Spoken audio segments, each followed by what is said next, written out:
ఇచ్చిన 6 గ్యారెంటీలతో పాటు పెండింగ్లో ఉన్న ప్రాజెక్టులను పూర్తి చేస్తామని కాంగ్రెస్ నల్గొండ పార్లమెంట్ అభ్యర్థి కుందూరు రఘువీరారెడ్డి అన్నారు. ఏళ్ల తరబడి ముందుకు సాగని ఎస్ఎల్బీ నిర్మాణ పనులను పూర్తి చేసి ఎంపీ హోదాలో ప్రారంభోత్సవ కార్యక్రమంలో పాల్గొంటానన్నారు. పార్లమెంట్ పరిధిలోని ఎమ్మెల్యేలను, నాయకులను కలుపుకొని సమన్వయంతో పనిచేస్తూ ఎన్నికల్లో విజయం సాధిస్తానని ధీమా వ్యక్తం చేశారు. కాంగ్రెస్ పాలనలోనే రాష్ట్రం అభివృద్ధి కొనసాగుతుందన్న ఎంపీ అభ్యర్థి కుందూరు రఘువీరతో మా ప్రతినిధి Ramakrishna face to face. Parliament ఎన్నికల ప్రచారం విస్తృతంగా సాగుతుంది. ఉమ్మడి నల్గొండ జిల్లాలోని 2 నియోజకవర్గాల్లో కూడా అగ్రనేతలతో పాటు అభ్యర్థులు విస్తృతంగా ప్రచారం నిర్వహిస్తున్న పరిస్థితి. ప్రస్తుతం మనతో పాటు నల్గొండ కాంగ్రెస్ పార్టీ అభ్యర్థి కుందూరు రఘువీరారెడ్డి ఉన్నారు. అన్న, చెప్పండి, ప్రధానంగా ఈ నియోజకవర్గంలో ప్రధానమైన సమస్యలను మీరు గెలిచి ఏ రకంగా తీర్చబోతారంటే, గత 10 సంవత్సరాలుగా ఎస్ఎల్బీసీ టన్నెల్ కావచ్చు, డిండి లిఫ్ట్ ఇరిగేషన్ ప్రాజెక్ట్ కావచ్చు, బ్రాహ్మణుల ప్రాజెక్ట్ కావచ్చు, అదే నకలగండ ప్రాజెక్ట్, ఇవన్నీ కూడా పెండింగ్లో ఉన్నాయి. వీటిని గతంలో కాంగ్రెస్ పార్టీ ప్రారంభించి పూర్తి చేస్తామని హామీలు ఇస్తున్నారు. వీటిని ఏ రకంగా ముందుకు తీసుకెళ్తారు? మేము ఆల్రెడీ మన ప్రభుత్వం కూడా రాగానే మొట్టమొదటిగా ఇరిగేషన్ ప్రాజెక్టుల మీద సమీక్ష పెట్టి దాంట్లో నల్గొండ ప్రాజెక్టుల మీద కూడా అందరు ముఖ్య నాయకులందరినీ ఉత్తమ్ కుమార్ రెడ్డి గారి సెక్రటేరియట్లో సమీక్ష పెట్టి ఇంక్లూడింగ్ కాంట్రాక్టర్లు, ఇంజనీర్లు, ప్రజాప్రతినిధులు అందరితో సమీక్ష పెట్టి వీటన్నింటినీ ఫాస్ట్ ట్రాక్ ప్రాజెక్టుల మీద తీసుకోవడం జరిగింది. ఫాస్ట్ ట్రాక్లో తీసుకునే దానికి కూడా ముఖ్యమైన కారణం ఈ ప్రాజెక్టులన్నీ కూడా ఒక్కొక్కటి 50%, బ్రాహ్మణ వెల్లుల్ని తీసుకుంటే 70-80% అయిపోయింది. ఇవన్నీ కూడా కొంచెం కొంచెం ఖర్చుతోని తొందరగా అందుబాటులోకి వచ్చే ప్రాజెక్టులు, పైగా ఇవన్నీ గ్రావిటీతోనే అయ్యే ప్రాజెక్టులు కాబట్టి వారు ఫాస్ట్ ట్రాక్లో తీసుకున్నారు. ఎట్టి పరిస్థితుల్లో ఇవన్నీ ఒక్కొక్కటి 6 నెలల నుంచి 2.5 సంవత్సరాల లోపల పెండింగ్ ప్రాజెక్టులు అన్నీ కూడా కంప్లీట్ అయ్యే పరిస్థితిలో ఉన్నాయి.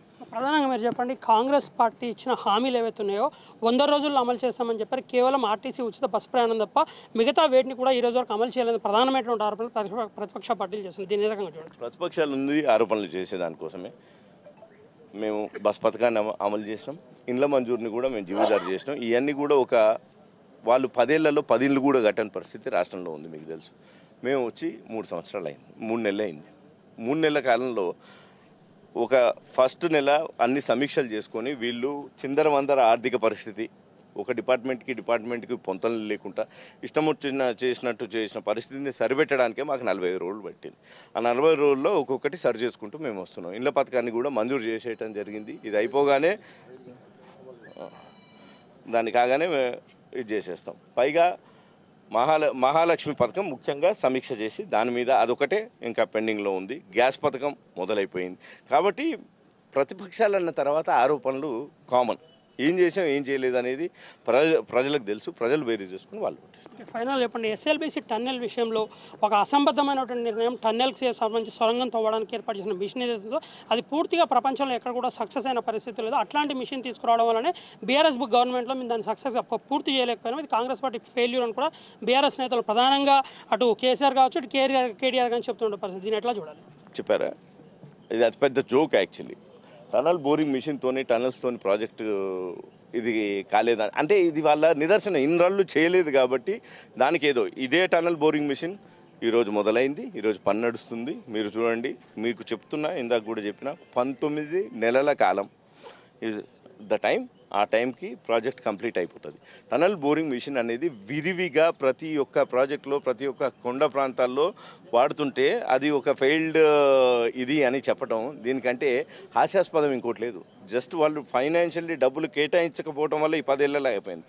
ఈరోజు మీకు మాటిస్తున్న 19 నెలల సమయంలో ఎస్ఎల్బీసీ ప్రాజెక్టు పూర్తయింది. నేను ఎంపీగా దాని ప్రారంభోత్సవానికి నేను పాల్గొంటాను. ఇద్దరు మంత్రులు, అదేవిధంగా కాంగ్రెస్ అంటేనే పెద్ద ఒక సముద్రం లాంటి పార్టీ. ఇట్లాంటి పార్టీలో నల్గొండ పార్లమెంట్ నియోజకవర్గ పరిధిలోని 7 అసెంబ్లీ నియోజకవర్గంలో మిగతా నేతలతో మీకు ఏ రకమైనటువంటి కోఆపరేషన్ ఉంది? ప్రచార పర్వంలో ఏ రకంగా ముందుకు సాగబోతున్నారు? మీ యొక్క పార్టీ అంటే గెలుపుకు సంబంధించి బీజేపీ తప్ప ఈ నియోజకవర్గంలో వేరే గెలవడానికి ఛాన్స్ లేదని కూడా షానప్పుడు సైలెంట్ చెప్తుండే పరిస్థితి. వీటన్నిటిని ఏ రకంగా చూడాలి? మీకు గెలుపు ఏ రకంగా ఉండబోతుంది? మంచి గెలుపు ఉంటుందండి. ప్రతి ఒక్క నాయకులు, అందరు సీనియర్ నాయకులు, వాళ్ళందరితో కలిసి పనిచేయడం నా అదృష్టం. ఉత్తమ్ కుమార్ రెడ్డి గారు, వెంకటరెడ్డి గారు, జానరెడ్డి గారు అందరూ కూడా మంచిగా కలిసి వస్తున్నారు. దామోదర్ రెడ్డి గారు, అందరూ బ్రహ్మాండంగా గెలుపు ఉంటుందండి. ఆ గెలుపు ఎలా ఉండబోతుందో మీరే చూస్తారు. ఫైనల్ చెప్పండి, కుటుంబ పాలనను వ్యతిరేకించిన అనేక సందర్భాల్లో ఈరోజు కుందూరు జానారెడ్డి గారి ఇద్దరు కుమారులు కూడా రాజకీయంగా వచ్చేసి ఒకరు ఎమ్మెల్యేగా, ఒకరు ఎంపీగా పోటీ చేసిన పరిస్థితి. ఇది కుటుంబ పాలన కాదా అని చెప్పి కూడా బీఆర్ఎస్ నేతలు ప్రశ్నిస్తున్న పరిస్థితి. దీన్ని ఎట్లా చూడాలి? కాదు, ఎందుకు కాదో చెప్తా. ఇది మొన్న కూడా ఒక ఇంటర్వ్యూలో చెప్పా. కుటుంబ పాలన అనే సెన్స్ ఏంటంటే ప్రజల్లోకి వెళ్ళి పోటీ చేసి ప్రజల్లోకి సేవ చేయడానికి వెళ్ళి మనం పోటీ చేసి గెలవటం అని కాదు. ఇంకో 4 తెచ్చుకోమనండి ఇంటి నుంచి. కానీ ఒక కుటుంబం వ్యవస్థలన్నీ గుప్పిట్లో పెట్టుకోవటం అనేది కుటుంబ పాలన. ప్రతి ఒక్కరు ఇది ఎంతోమంది వక్తలు ఎంతోమంది చెప్పిన వాళ్ళు కూడా చెప్పి దాన్ని ప్రజలకు తీసుకెళ్ళారు. కానీ ఇది కాదా అని వాళ్ళు ఇది చేయటం, వ్యవస్థల్ని గుప్పిట్లో పెట్టుకొని ఒక కుటుంబం పరిధిలోనే వ్యవస్థలన్నీ మనం చూస్తున్నాం కదా, రోజుకొకటి ఎలా ఈ 10 ఏళ్ళ వాళ్ళ అధికారం అయిపోయిన తర్వాత ఎలా బయటకు వస్తున్నామో. సో వ్యవస్థలన్నీ ఒక కుటుంబం గుప్పిట్లోనే పెట్టుకొని మిగిలిన ఆ వ్యవస్థలన్నీ నిర్వీర్యం అయ్యేటట్టు చేసినారు. మేము చెప్పిన కుటుంబ పాలన అది, మేము చెప్పిందే కాదు, ఎవరైనా చెప్పేది అదే. ప్రజలకు వెళ్ళిన తర్వాత మిగిలిన నిర్ణయాలు ప్రజలు తీసుకొని చేస్తారు. నల్గొండ పార్లమెంట్ నియోజకవర్గ పరిధిలో అన్ని వర్గాల నాయకులను కలుపుకొని పోతూ ఖచ్చితంగా తను విజయం సాధిస్తాను. అదేవిధంగా జిల్లాకు సంబంధించిన 2 మంత్రులు కూడా పూర్తి స్థాయిలో సహకారం అందించడం ద్వారా నల్గొండ పార్లమెంట్ నుంచి ఖచ్చితంగా భారీ మెజార్టీతో గెలుపుతాం కూడా రఘువీరెడ్డి దీని వ్యక్తి చేసిన పరిస్థితి ఉంది. వీడియో జర్నలిస్ట్ మధుతో రామకృష్ణ, 99 టీవీ, నల్గొండ.